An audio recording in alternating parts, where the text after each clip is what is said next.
जय श्री कृष्णा।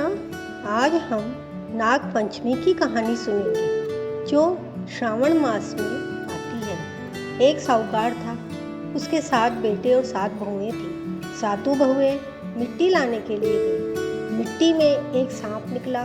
तब सारी देवरानी जिठानियाँ सांप को मारने लगी, लेकिन छोटी बहू ने सांप को मारने नहीं दिया। उसने सांप को धर्म का बाही बना लिया और बोली, मेरे पीरम बाप बाम्बी में सांप। जब सारी देवरानी जिठानियाँ बोली कि कल इसे छाने लेने के लिए भेजेंगी और सांप निकलेगा और उसको डस लेगा।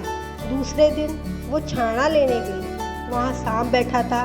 उसको देखकर फुफकार मारने लगा। जब वह बोली, भाई जी राम राम, तब वो सांप बोला, तूने मेरे को भाई बोल दिया, नहीं तो ढस लेता। तब बहू बोली, आप तो मेरे धर्म के भाई हो, आप मुझे कैसे ढसते।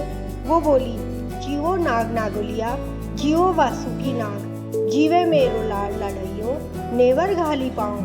तब सांप ने उसे नेवर दिए। वो नेवर पहनकर घर आई।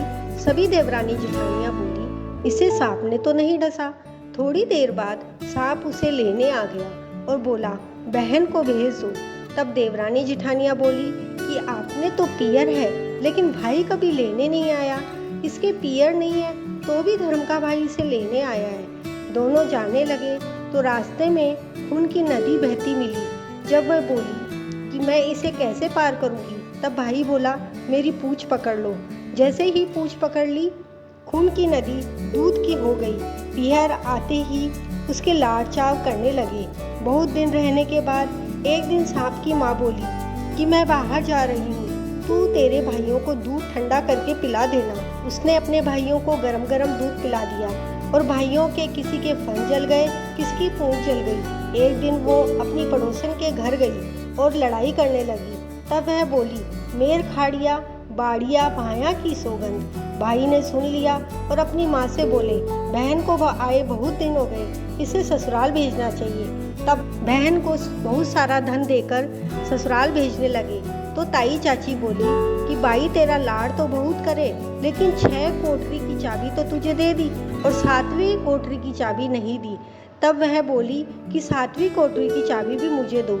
लेकिन सांप की माँ ने बोला, बाई इस चाबी को लेकर तू पछतावेगी। पर उसने जिद कर ली और चाबी ले ली। कोठरी खोल कर देखे तो एक बूढ़ा अजगर बैठा था। उसको देखकर फुफकार मारने लगा।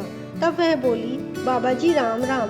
तब अजगर बोला, तूने मुझे बाबा जी बोल दिया, नहीं तो मैं तुझे ढस लेता। वो बोली कि आप तो मेरे धर्म के पिता हो, मुझे कैसे ढस लेते।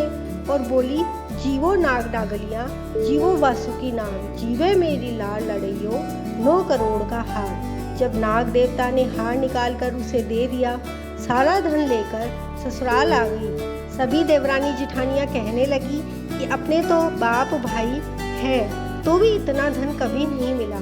इसके पीहर नहीं है तो भी इतना धन लेकर आई है।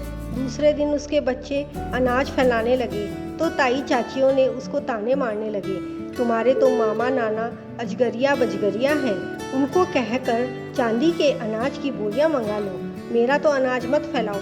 दूसरे दिन टाबर उनकी झाड़ू तोड़ने लगे तो ताई चाची दोबारा ताना मारने लगी तो सोने चांदी की झाड़ू मंगवा ली। तभी देवरानी जिठानियाँ बोलने लगी, इनको अब ताने मत मारना, वरना धन से घर भर जाएगा।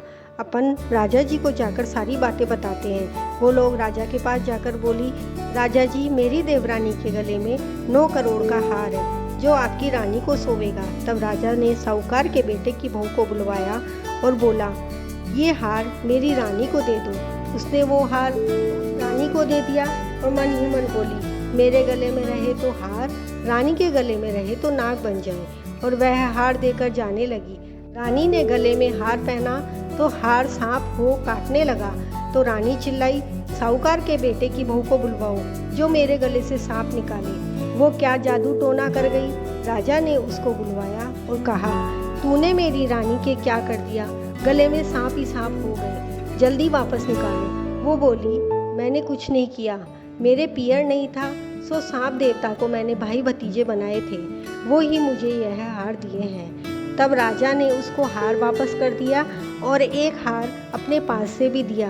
देवरानी जिठानियाँ वापस बातें बनाने लगी। अब क्या करें, ये तो राजा रानी से भी नहीं डरी। बाद में देवरानी जेठानियों ने उसके पति को भड़का दिया और कहा, तेरी पत्नी तो पता नहीं कहाँ से धन लेकर आती है, तू उसको लड़ता नहीं है। वो जाकर अपनी पत्नी से लड़ने झगड़ने लगा कि इतना धन कहाँ से लाती है, सच बात है जो बता। तब उसने सारी बात अपने पति को बताई कि मैं देवरानी जेठानी के साथ मिट्टी लेने गई थी। तब मिट्टी में एक सांप निकला। सांप को सब मारने लगी, लेकिन मैंने उसे मारने नहीं दिया। वही मेरा पियर है, मैंने सांप को भाई बना लिया, तभी से वो ही मुझे इतना धन देते हैं। उसके बाद सभी देवरानी जेठानियों ने उससे माफ़ी मांगी और सारे गांव में कहलवाया। सावन की पंचमी के दिन नाग देवता की पूजा की जाएगी। नाग पंचमी के दिन ठंडी रोटी खाई जाएगी। ये नाग देवता जैसा उसको पियर दिखाया वैसा सबको दिखाना, कहानी कहने वाले, सुनने वाले सभी को दिखाना। इसके बाद गणेश जी की कहानी अवश्य सुने।